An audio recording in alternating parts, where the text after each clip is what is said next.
Welcome back to the deep dive. Today, we're really getting into the nuts and bolts, looking closely at something fundamental to understanding health, the head-to-toe physical assessment. That's right. We've got a great set of sources here. Checklists, notes, clinical guides that together map out this very systematic process practitioners use. It's all about gathering that vital physical information. Yeah, and think of these sources, as you said, not as conflicting, but as maybe different parts of one big checklist, one master plan, really. Exactly. A roadmap for checking the body system by system. Helps you find clues, spot potential issues, see how everything's working together. So our mission today is to walk through this roadmap, this combined checklist, step by step, start to finish. We want to unpack the why behind each action and, crucially, what the expected normal findings actually are. Yeah, it's definitely not random. It's very methodical. Like building a detailed picture, piece by piece. We'll pull insights from all these sources to give you one clear flow covering, 55 steps? That's the plan, 1 through 55. So we'll guide you through it, looking at what's done, why it matters, and what normal looks like. Let's get started. We're beginning right at the very beginning. Laying the groundwork. Okay, so step 1. And interestingly, it's not actually about touching the patient yet, is it? It's the initial encounter. Not at all. It starts the second you interact. Yeah. Simple things, but profound things, like knocking before you enter. Right. Basic courtesy, but also safety. Absolutely. Confirming you're in the right room with the right patient, fundamental checks. Can't skip those. Then introducing yourself, your role, why you're there, linking it back to their reason for the visit. Precisely. And a huge part of this, the sources really stress it, is the patient interview. This isn't just chatter, it's structured. So, what kind of things are covered? Well, you've got the history of present illness, what's bothering them right now, past medical history, previous illnesses, surgeries, meds, personal and social history, lifestyle, habits, family history, any genetic stuff, and then a full review of systems. Wow, okay. So you gather all that before the physical part. That gives context, doesn't it? Huge context. It guides the whole physical exam. It helps you know what to maybe focus on based on what they tell you. And woven into this are things like hand hygiene. Oh, yeah. Explicitly mentioned. Washing hands at the start and at the end. Non-negotiable. And privacy, good lighting, explaining what you're actually going to do in the exam. All part of it. Communication, privacy, cleanliness. Setting expectations, it builds trust, makes the whole thing work better. It shows it's a partnership, not just something being done to them. So it's not just jump straight in. There's this really crucial human element, this foundation first. It's fascinating how critical that communication is, even before you lay a hand on them. It really frames everything. Okay, moving on from that groundwork. Step 2, the general survey and vital signs. Right. So taking vital signs, heart rate, blood pressure, respiratory rate, temperature, maybe pain level. We'll assume they're normal for our walkthrough, but they give you that quick snapshot. Those baseline numbers. And the general survey, that's more observational. Exactly. You're just looking at the person as a whole. How do they appear? Their apparent state of health, comfortable, distressed. The sources also mention noting the skin and nails here. So just that first impression. Do they look their age? Well kept. How's their posture? All of that. And the skin and nails, even just a glance, can offer clues. Color, moisture, things like that can hint at bigger issues. And the sources give us a normal finding for this initial skin check. They do. Intact, warm, dry skin, and uniform in color. Okay, so intact, no breaks. Warm suggests good circulation. Dry, not clammy. And uniform color, no weird patches. That's the baseline healthy look.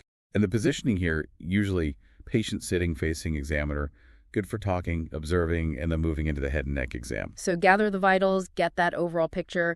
It's like getting a quick feel for the situation before diving deeper. You'd be surprised how much you can gather in those first few moments. It really helps guide where you might need to focus next. All right, let's dive deeper then. Section 2. Head, eyes, ears, nose, mouth, and neck. Steps 3 through 17.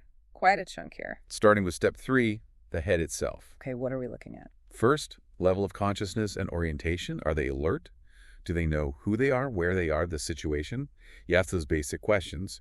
Then you inspect and palpate, feel the scalp and hair, any bumps, lesions, and check facial symmetry. And the normal findings. Sources say, head ET is alert, oriented, articulates clearly, in no distress.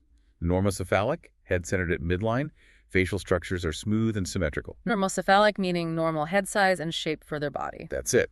And the head being centered face symmetrical key indicators of normalcy. Asymmetry could point to nerve issues or other things. Got it. Step 4, moving to the eyes, starting with external inspection. Here you're looking at the outside bits, the conjunctiva, the lining of the eyelid and the white part, the eyelids themselves, the sclera, the white part. Checking for redness. Swelling. Discharge. Exactly. The normal findings listed are clear conjunctivae, eyelids intact, anacteric sclera, no discharges. Clear conjunctivae, not red or super pale, intact eyelids, no drooping or swelling. And anacteric sclera. That means the whites are actually white. Precisely. Not yellow. Yellowing or jaundice often signals liver problems, so white sclera is important. Okay. Then step 5 gets more technical. The ophthalmoscopic exam. Looking inside the eye. Right, using that special instrument, the ophthalmoscope. The sources detail the technique, dim the lights, position the patient, hold the scope correctly, right hand for the right eye, left for left, and use your finger to adjust the lenses. This lets you see the back of the eye, the retina. Yes, the retina, the blood vessels, and especially the optic disc. That's where the optic nerve connects. The normal finding here is crucial. Ocular fundus disc, flat, due sharp margins.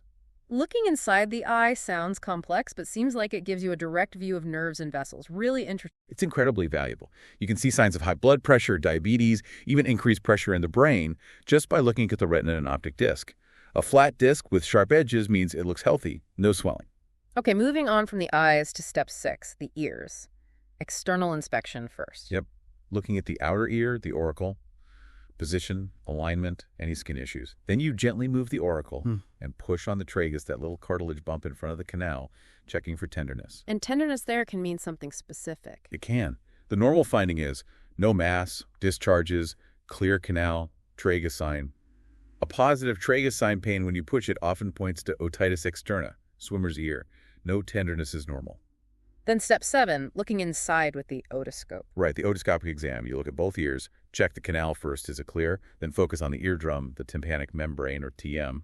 Look at its color, position, landmarks, and make sure there are no holes. What's a normal eardrum look like? The source says, pearly gray TM, no perforation.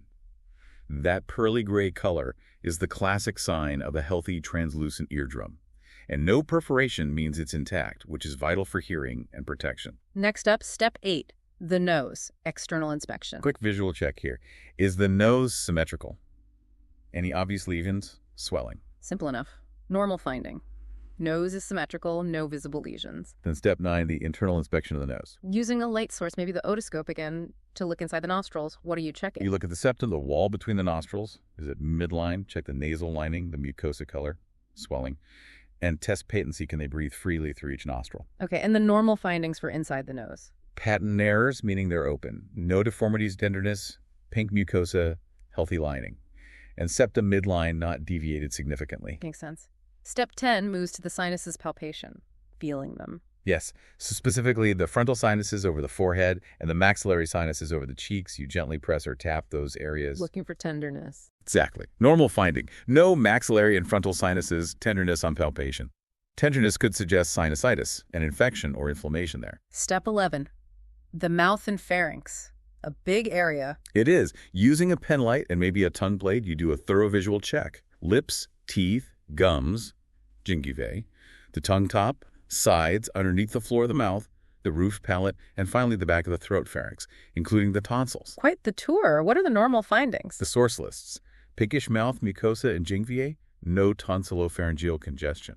So, healthy pink lining and gums, and the throat and tonsils aren't red, swollen, or congested looking. That covers infections, lesions, dental issues. Pretty much. Now, moving down to tip 12, the neck shoulder back area, starting with just inspecting the neck. Looking for symmetry again, lumps, pulsations, assessing movement. All of that. The normal findings are quite broad. Neck is supple, double, full ROM, no tenderness, trachea at midline, no pulsations, no lumps. Supple and full ROM mean it moves freely in all directions without pain or stiffness. Then step 13 is specifically palpating the trachea to check its midline. Right. You gently feel its position at the base of the neck. Normal finding. No tracheal deviation. And why is that so important if it's shifted? A deviated trachea can be a serious sign. It might indicate pressure changes in the chest, like a collapsed lung pushing it away, or maybe a large mass. It needs checking. Wow. Okay. And step 14, inspecting and palpating the carotid pulse. And the sources say one side at a time. Absolutely crucial. Never palpate both carotids at once. These supply the brain. Pressing both could potentially reduce blood flow and make someone dizzy or faint. Got it. So you feel the pulse on one side, then the other, lateral to the windpipe. What are the normal findings? Bilateral carotid arteries are equal and symmetrical. Pulses +2, no brutes, no audible brute. +2, pulse strength is normal. Not too weak, not bounding. Correct. And equal means they feel the same on both sides. Then you listen with the stethoscope for brutes, that whooshing sound of turbulent flow, often from narrowed arteries. Normal is no brutes. Okay, step 15 is a big one. Palpating lymph nodes in the head and neck. 10 specific groups to know. Yes, the sources emphasize verbalizing these 10-node groups. Lymph nodes filter fluid and house immune cells.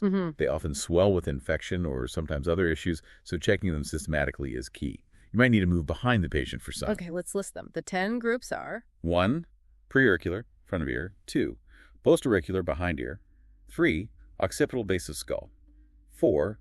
Submental, under chin, midline. 5. Submandibular, under the jawbone side. 6. Jugulogastric, angle of the jaw, tonsillar. 7. Superficial cervical, over the neck muscle. 8. Deep cervical, under the neck muscle. 9. Posterior cervical, behind the neck muscle. And 10. Supraclavicular, above the collarbone. Wow, 10 spots just for lymph nodes. It really highlights how connected everything is. You feel these gently with finger pads. Yes, gentle circular motions. The normal finding is no lymphadenopathy, meaning no enlarged, tender, or fixed nodes. Normal nodes, it felt, are small, soft, non-tender, and movable. And finding swollen nodes in a specific area could point you towards a problem nearby. Exactly. Preauricular swelling might mean an eye issue. Supraclavicular can sometimes relate to problems lower down, like in the chest. It directs your thinking. After the lymph nodes, step 16 is palpating the thyroid gland. Asking the patient to swallow helps. Yes, swallowing makes the thyroid gland move up and down, making it easier to feel its size, shape, and check for nodules. It's located low on the front of the neck. Normal finding. Thyroid gland non-palpable, non-tender. Often, a normal thyroid isn't easily felt. And step 17 brings us to the back again, inspecting and palpating the spine from behind. Right. You look at the spine's curvature, any scoliosis or abnormal curves. Then you feel along the vertebrae for tenderness or steps. We mentioned ROM earlier, but this confirms spinal assessment. Normal findings here. No spine deformity, tenderness, normal ROM. So normal curves, no pain on palpation, and good flexibility bending forward, backward, side to side, and twisting. Okay, that wraps up the head and neck. Now, section 3, the trunk, focusing on the chest and cardiovascular system. Steps 18 through 30. We start with the back of the chest. Yes, the posterior and lateral chest first, mainly respiratory.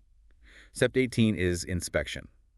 Look at the shape of the rib cage, symmetry, skin, and how the chest moves with deep breathing. Key finding for breathing. Symmetrical chest expansion. Both sides should move out equally. If one side lags, it suggests a problem there, like a collapsed lung. Step 19, palpation of the posterior chest. Feeling for lumps, tenderness, and tactile fremitus. What's fremitus again? Tactile fremitus is the vibration you feel on the chest wall when the patient speaks, usually saying 99. You use your palms or the side of your hand. It tells you how vibrations are traveling through the lung tissue. And normal is? Tactile fremitus equal bilaterally. Same vibration intensity on both sides. Changes more or less vibration can indicate things like pneumonia or fluid. Step 20 is percussion, tapping on the back. Right, capping systematically over the lung fields. Over normal air-filled lungs, you should hear a resonant sound, low-pitched, hollow, that's the normal finding, resonant lung field. Different sounds, like dullness or hyperresonance, suggest fluid, consolidation, or excess air. So resonance means healthy, air-filled lungs. Pretty much. Step 21 is auscultation, listening with a stethoscope to posterior and lateral breath sounds. Patient breathes deeply through an open mouth. Listening for normal sounds and any adventitious sounds. Right. Adventitious means extra. Abnormal sounds. Normal finding. Clear breath sounds, no rails, no wheezing. Clear means air is moving smoothly. Rails or crackles are popping sounds, often from fluid. Wheezing is that high-pitched musical sound from narrowed airways. Absence of these is normal. Okay. Step 22 is percussing the costovertebral angles, the CVAs, back near the kidneys. Exactly. You place one hand flat over the angle where the ribs meet the spine and give a firm tap with your other fist. It's checking for kidney tenderness. Sometimes called the kidney punch test. Yeah, though it's more of a thump. Normal finding. No costovertebral tenderness or Yeah. kidney punch test. Tenderness suggests kidney inflammation or infection. Now, shifting to the front. Step 23, Inspecting the anterior chest. Similar to the back, symmetry of expansion with breathing, skin Right. characteristics, muscle appearance. The source's no breast exam is usually separate. Normal respiratory finding. Symmetrical anterior chest expansion on respiration. Step 24, palpating the anterior chest. Checking fremitus again, lumps. Yes, same checks as the back. Normal finding again. Tactile fremitus equal bilaterally on the front. Step 25, auscultating anterior breath sounds. Listening over the front lung fields. Normal. Clear breath sounds. No rales, no wheezing, covering all the lung areas. Now, moving specifically to the heart. Step 26, inspecting the precordium. That's the area over the heart. That's right. You're looking for any visible pulsations or heaves. A heave is a strong outward thrust with each beat. Normal finding. No heave. Heaves can suggest an enlarged heart chamber. Step 27, palpating and auscultating to find the apical impulse, the PMI. The point of maximal impulse where the heartbeat feels strongest. You feel for it? Maybe listen to confirm. Normal location. PMI at the 5th ICS, LMCL. Fifth intercostal space, left midclavicular line. So between the fifth and sixth ribs, in line with the middle of the left collarbone. That tells you about heart size and position. Exactly. Step 28 is general auscultation of heart sounds. Listening all over. Pretty much using the diaphragm and the stethoscope. Have the patient lean forward or lie on their left side sometimes helps. You listen for the rate, the rhythm is irregular, and for the basic S1, S2 sounds, the lub-dub, and any extra sounds like murmurs, normal, regular cardiac rate and rhythm. Okay, now step 29 gets very specific, auscultating each of the 4 valve areas. And the sources say you need to verbalize these, like naming them out loud during the exam. Yes, it demonstrates you know precisely where you're listening and why. It's about isolating the sounds from each of the 4 heart valves, aortic, pulmonic, tricuspid, and mitral. It's like finding the sweet spots. Okay, where are they? The sources use APTM. That's a common way to remember them. A for aortic area, second right intercostal space near the sternum. P for pulmonic area, second left intercostal space near the sternum. T for tricuspid area, lower left sternal border around the 4th or 5th intercostal space. M for mitral area, 5th left intercostal space, midclavicular line, same spot as the PMI. Aortic, upper right, pulmonic, upper left, tricuspid, lower left, sternal edge, mitral at the apex. Got it. You listen systematically at these 4 points. The expected normal finding is straightforward. No murmur noted on all 4 auscultatory areas. So normally just the clear lub-dub without any extra whooshing sounds between beats at these specific spots. Fascinating how precise that is. It helps pinpoint potential valve issues like stenosis or regurgitation. Hearing clear sounds is reassuring. And the last step in this section, step 30. Inspecting neck veins, specifically the external jugulars. Patient needs to be at a 30-degree angle. Yes, that positioning is key. Lying flat, veins might look full. Sitting up, they flatten. At 30 degrees, you can gauge the venous pressure.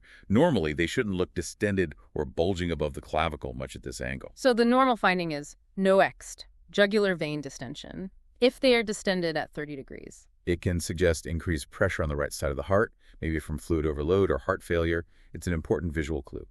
All right, moving on to section 4, the abdomen.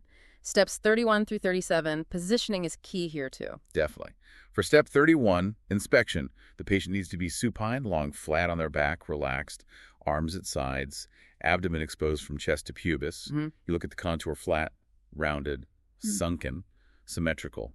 Check the skin, any scars, the umbilicus, any visible pulsations. Normal finding. Abdomen is flat globular, symmetrical, no lesion scars. Globular just means a bit rounded, which can be normal. Symmetry is key. Step 32, auscultation, listening before touching. Yes, crucial for the abdomen. Palpating first can change the bowel sounds. So listen first with the stethoscope diaphragm in all 4 quadrants for normal bowel sounds, the clicks and gurgles. And you also listen for vascular sounds, brutes. Right.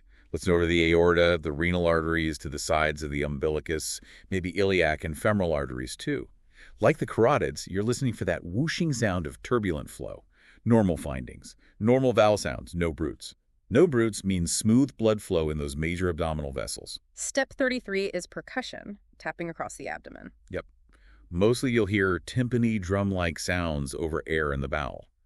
but you percuss specifically to find areas of dullness over solid organs, mainly to estimate liver and spleen size. And the source gives a normal liver size. It does. Liver span 7 centimeters measured at RNCL, normal 6-12 centimeter. You percuss down from the chest and up from the belly along the right midclavicular line to find the top and bottom edges by the change in sound that measured the distance. 6 to 12 centimeters is the normal range. Step 34, palpation. Feeling the abdomen, starting light, then going deeper. Exactly. Superficial palpation first in all 4 quadrants, feeling for tenderness, muscle guarding, superficial lumps. Then deep palpation, pressing more firmly to feel deeper structures, organs, masses, and deep tenderness. What are you hoping to find, or rather not find? Normal findings are: abdomen is soft, non-tender, no organomegaly. Soft means no rigidity. Non-tender means no pain on pressing. No organomegaly means liver, spleen, kidneys don't feel enlarged. Then step 35 is specific palpation for the liver edge. Right. You place your hand below where you expect the edge and ask the patient to take a deep breath in. This pushes the liver down. Normal finding. Liver edge non-palpable. Often you can't feel a normal liver edge. If you do, it should feel smooth. Step 36 is similar, palpating the spleen, also with deep inspiration. Yep. Feeling in the upper left quadrant, sometimes rolling the patient slightly right. Normal spleen is tucked up under the ribs, normal finding. Spleen non-palpable. You usually only feel it if it's enlarged. And finally, for the abdomen, step 37 moves to the groin, checking what? 2 main things: the femoral pulse in the groin crease, checking blood flow to the leg, and the inguinal lymph nodes in that same area. Normal finding for the nodes. No inguinal lymphadenopathy, meaning no enlarged or tender nodes there. Femoral pulse should be easily felt, maybe 2+ Brang. Okay, section 5, the extremities, arms and legs. Steps 38 through 42, musculoskeletal and peripheral vascular checks. Step 38 starts with range of motion and muscle strength, beginning with the upper extremities, hands, arms, shoulders. So asking them to move all the joints, flexing, extending, rotating, and then testing strength against resistance. Exactly. Check active movement, note any pain or limitation, then have them push and pull against you. Normal finding mentioned. Full range of motion of all extremities. Step 39 is general inspection of the extremities, comparing sides. Yes, always compare. Look for symmetry, check the skin color, any lesions, redness, cyanosis, bluish tint, varicose veins, or edema swelling. And the normal look. Tan pink color skin, no lesions, redness, cyanosis, varicosities, and implicitly no edema. Basically looks healthy and symmetrical. Step 40. Palpating peripheral pulses. This is another one where you need to verbalize the names. Yes, the sources highlight this. It shows, the specific locations you're assessing for circulation in the limbs. 5 more pulses. Shows how thorough the vascular check is. Let's list them. Okay, the 5 listed are 1. Brachial, inner elbow. 2. Ulnar, wrist, binky side. 3. Popliteal, behind the knee can be tricky. 4. Dorsalis pedis, top of the foot. And 5, posterior tibial, inner ankle. And what's the normal finding for all these? Plus all peripheral pulses, 2+ bilaterally. Meaning you can feel all of them, plus they have a normal strength, 2+, and they feel the same on both sides bilaterally. Finding all those is a really good sign for circulation to the arms and legs, isn't it? Absolutely. Yeah. Weak or absent pulses can signal peripheral artery disease or other blockages, so finding them strong and equal is significant. Step 41 repeats the ROM and muscle strength check, but for the lower extremities. Hips, knees, ankles, feet. Same process. Active range of motion for all those joints, then testing strength against resistance. Normal finding here adds a bit. Full range of motion, no pain. Pain is a key factor, especially in the lower limbs. Step 42 looks at joints and spine, often as the patient sits up, observing things like bending. Yeah, maybe a deep knee bend if possible, or definitely bending forward to touch toes to assess spine flexibility. The notes also mention checking the spine while standing, bending forward, using thumbs to check for curvature like scoliosis. And the normal findings for the spine overall. Tenderness, deformity abnormal curvature of the vertebral column, full extension, lateral bending and rotation, no pain. Basically, normal shape, no soreness, good movement in all directions without pain. Okay, now we transition to the big finale. Section 6, the neurological exam, steps 43 through 54. The sources say some parts might be done earlier, but this groups it together. Right. It's a systematic check of the nervous system, brain, spinal cord, nerves. Starts with the cranial nerves. There are 12 pairs, right? Controlling head and neck functions mostly. Primarily, yes. Sensory, motor, or both.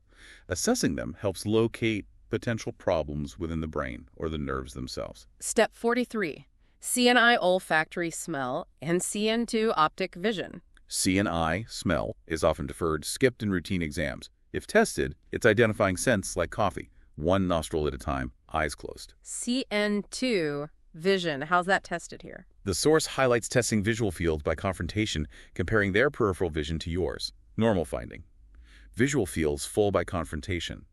Visual acuity with a chart is also part of a full CN2 exam. Confrontation is where you wiggle fingers from the side. Pretty much. You both cover opposite eyes, look at each other, and they say when they see your finger coming into view from different directions. If they see it about the same time you do, fields are considered full. Step 44 groups, CN3 oculomotor, CNIV trochlear, and CNIV abducens. Why together? Because they all control eye movements, the extraocular muscles, EOMs. You test them by having the patient follow your finger through the 6 cardinal positions of gaze, like drawing an H in the air. Looking for smooth movement. Smooth, coordinated movement. CNV also controls the eyelid muscle and pupil constriction. Normal findings. EOM intact, no nystagmostosis. EOM intact eyes move well together. No nystagmus, no jerky eye movements, no mitosis, no eyelid drooping. Correct. The source note about jaw muscles here seems misplaced. Belongs to CNV. Okay. Step 45. CNV trigeminal. Sensory and motor. Both. Sensory for the face, motor for chewing muscles. You test facial sensation with light touch and pinprick on both sides. Test motor by having them clench their jaw, feel the muscles, and move it side to side. Normal findings. For sensory, facial sensation to pinprick and light touch bilaterally equal. For motor, strong jaw clench, good side-to-side movement. Step 46. CND7. Facial. For facial expressions. Primarily, yes. Also taste on the front of the tongue, but usually tested by expressions. Puff cheeks, wrinkle, forehead, smile, frown, close eyes tightly. Again, clenched jaw listed here seems like a typo. Belongs to V. So you watch their face as they do these things, looking for symmetry? Exactly. Both sides should move equally. Weakness or drooping on one side suggests a CN-MEC issue, like Bell's palsy. Step 47. CN8 acoustic. Vestibulocochlear. Hearing and balance. Yes. The assessment here focuses on hearing, using the whispered word test. Normal. Whispered word heard bilaterally, hearing intact. How's the whisper test done? Stand behind or to the side. Have them cover one ear. You whisper a combination of letters, numbers. They repeat it back. Test both ears. Simple screen for hearing. Step 48. CNIX, glossopharyngeal, and CNX vagus. Tested together. Often are due to shared functions in the throat, swallowing, gag reflex, palate movement. Assessment focuses on, plus gag reflex, uvula rises at midline on phonation. Gag reflex, gently touch the back of the throat. Uvular eyes, have them say, ah, and watch if the little dangling thing lifts straight up in the middle. That's it. Checks the motor control of the palate and pharynx. Step 49. CNAS spinal accessory. Neck and shoulder muscles. Right. Controls the sternocleidomastoid and trapezius muscles. Test by having them shrug shoulders against resistance and turn head against resistance. Normal. Shrug shoulders, head movement intact and equal. Strong and symmetrical movement. Step 50. CN12 hypoglossal. Tongue movement. Yes. Ask them to stick their tongue out. Look if it's midline. Any tremors. Normal finding. Tongue protrudes at midline, no tremors. If it deviates, it points towards the side of the weakness. That's all 12 cranial nerves. Now, step 51. General sensory exam in the extremities. Testing the pathways from skin to brain. The source specifies testing sensation to pinprick in extremities. Checking their ability to feel sharp versus dull. Comparing side to side, eyes closed. Yes. Normal is accurate and symmetrical perception. Abnormal would be decreased, hypoalgesia, absent analgesia, or increased hyperalgesia pain sense. Step 52. Stereognosis graphesthesia. Testing brain interpretation. Exactly. Cortical sensory function. Stereognosis is recognizing objects by touch alone. Put a key or coin in their hand, eyes closed, can they tell you what it is? Graphesthesia is recognizing numbers traced on the skin. Normal is being able to identify the object. Yes, by feeling its form, size, weight. Shows intact pathways and brain processing. Step 53. Motor assessment, specifically deep tendon reflexes, DTRs. Need to verbalize the tendon name again. Yes, good practice. Reflexes test the integrity of the reflex arc at specific spinal cord levels. You tap the tendon with a reflex hammer. Reflexes are like that built-in circuit test. Which ones are checked? 5 main ones listed. Right. 1, biceps, inner elbow crease. 2, triceps, back of elbow. 3, brachioradialis, forearm, thumb side. 4, knee, patellar below kneecap. 5, ankle, Achilles, back of ankle. And the normal finding? They're graded 0 to 4 plus Cs. Normal is usually deep tendon reflexes plus 2 and equal bilateral. Present, brisk, 2+, and the same response on both sides. So symmetry and a normal kick are key. Yeah. Asymmetry or hyperhypoactivity points to potential nerve issues. Yeah. A normal 2+ symmetrical response is good news for those nerve pathways. Precisely. Step 54, the last neuro step. Cerebellar function, testing coordination and balance. Yes, the cerebellum handles smooth, coordinated movement. Tests include things like heel to shin, run heel down opposite shin, rapid alternating hand movements, flip hands fast on thighs, finger to nose, touch your nose, then examiner's finger, toe to heel walking, tandem gait, and Romberg's test, stand feet together, eyes open, then closed. Check balance. You don't necessarily do all of them, but a selection. Normal finding is just good coordination. Basically, yes. Yeah. Intact coordination cerebellar SXN means they can do these tasks smoothly, accurately, and maintain balance. The diabetic foot exam note here seems like a label, not a cerebellar test. Okay, we made it through all the systems. Step 55 is wrapping up. Crucial final step. You don't just finish and walk out. The source says, tell the person you are finished when the examination and that you will leave the room as he gets dressed. Then importantly, discuss the examination and further plans and answer any question. Thank the patient for Hesher time. And finally, proceed to documentation. So it circles back to communication. Let them dress. Then talk about what you found, what's next, answer their questions. It brings the human element back strongly. Exactly. It integrates the history with the physical findings, explain things clearly, discuss plans, ensure they understand. It builds trust and helps with adherence to any plans.